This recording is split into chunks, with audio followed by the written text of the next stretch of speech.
અરે ઓછું નાક પણ અસલી નાક. MDH કાશ્મીરી લાલ મરચાની પાવડર. અમદાવાદની મણિનગરની સરકારી લાઇબ્રેરીના બાથરૂમનો સ્લેબ પડ્યો છે. બાથરૂમમાં કોઈ હાજર ન હોવાથી એક મોટી દુર્ઘટના ટળી છે. ગોવર્ધન રામ ત્રિપાઠી લાઇબ્રેરીની દુર્દશા છે, જ્યાં લાઇબ્રેરી ખંડેર અવસ્થામાં હોવાની મહાનગરપાલિકાને આ પહેલા ફરિયાદ કરવામાં પણ આવી હતી. રજૂઆતના 2 દિવસ બાદ જ લાઇબ્રેરીનો સ્લેબ પડી ગયો છે. જોકે સદનસીબે ઘટનામાં કોઈ જાનહાનિ નથી થઈ. નહીં, આજે સવારે જ બાથરૂમનો સ્લેબ ઉપરથી પડ્યો. ઘણા વખતથી રિપેરિંગ માટે તો કહેવામાં આવ્યું છે, પણ રિપેરિંગ નથી થયું. હવે તાત્કાલિક ધોરણે રિપેરિંગ કરે તો સારું, કારણ કે આમાં કોઈનો જાન પણ જવાની શક્યતા છે. અને સ્લેબ પડ્યો એની પહેલાં પણ ઘણી વખત કમ્પ્લેન કરેલી જ છે કે લાઇબ્રેરીનું રિનોવેશન કરવાની જરૂર છે, પણ તંત્ર કે કોર્પોરેશન કે જે કોઈ હોય એ કોઈ સાંભળતું નથી. લાઇબ્રેરીનું જે આપણે સમારકામ બી જોઈએ તો ઘણી જગ્યાએ આપણને તિરાડો જોવા મળે છે. અને આજે સવારે જે ઘટના ઘટી એ પ્રમાણે જોતાં લાગે છે કે તંત્ર અહીંયા વહેલામાં વહેલી તકે અહીંયા સમારકામ કરવું ખૂબ જ જરૂરી છે. ઉલ્લેખનીય છે કે એક તરફ વાંચે ગુજરાતના દાવાઓ કરવામાં આવે છે અને બીજી તરફ જે લોકોને વાંચન કરવું છે તે લોકોને યોગ્ય લાઇબ્રેરીની વ્યવસ્થા કરવામાં નથી આવતી. મણિનગરમાં આવેલી 65 વર્ષ જૂની ગોવર્ધન રામ ત્રિપાઠી લાઇબ્રેરી ખંડેર અવસ્થામાં છે. લાઇબ્રેરીના સમારકામ માટે કર્મચારીઓએ મહાનગરપાલિકામાં રજૂઆત કરી હતી, પરંતુ કોર્પોરેશન દ્વારા કામગીરી હાથ ન ધરાતા લોકોમાં રોષ જોવા મળી રહ્યો છે.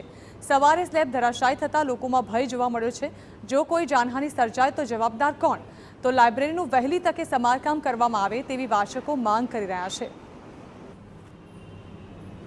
એક તરફ જ્યાં વાંચે ગુજરાતના દાવાઓ કરવામાં આવી રહ્યા છે, જ્યાં બીજી તરફ વિદ્યાર્થીઓને અથવા તો જે લોકોને વાંચન કરવું છે એમને યોગ્ય ઇન્ફ્રાસ્ટ્રક્ચર ફાળવવામાં નથી આવતું. અને અમદાવાદના મણિનગર વિસ્તારમાં આવેલ 65 વર્ષ જૂની લાઇબ્રેરીમાં આજ સવારે અને ગઈકાલે જે સ્લેબ છે એ ધરાશાયી થવાની ઘટના બની હતી.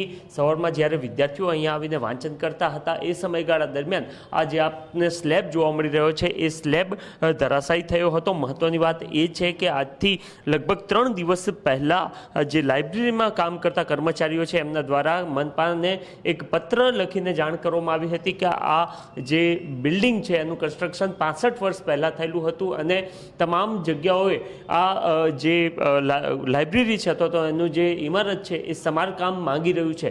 પરંતુ એ 3 દિવસના સમયગાળામાં કોઈ પણ પ્રકારની કામગીરી કોર્પોરેશન દ્વારા કરવામાં આવી ન હતી અને ત્યારબાદ આજ સવારે આપ જોઈ રહ્યા છો એ સ્લેબ નીચે ધરાશાયી થયો હતો.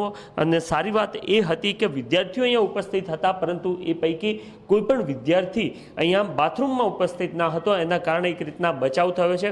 સાથે સાથે આ જે સમગ્ર બિલ્ડિંગ છે એની અંદર અન્ય 2 જે કચેરીઓ છે એ પણ કાર્યરત છે અને એના પણ અનેક કર્મચારીઓ આ જે ઇમારત છે એટલે કે જર્જરિત ઇમારતમાં કામ કરતા જોવા મળી રહ્યા છે. વિદ્યાર્થીઓ સાથે વાતચીત થઈ છે, તેઓ પણ કહી રહ્યા છે કે સદનસીબ હતા, પરંતુ જે તંત્ર છે એ જલ્દીથી એનું સમારકામ કરાવે એ જરૂરી બન્યું છે.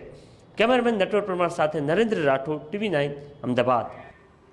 MDH ચણા મસાલા. હવે છોલા હોય કે ચોળા, સફેદ ચણા હોય કે કાળા ચણા, બધું મજેદાર બનશે.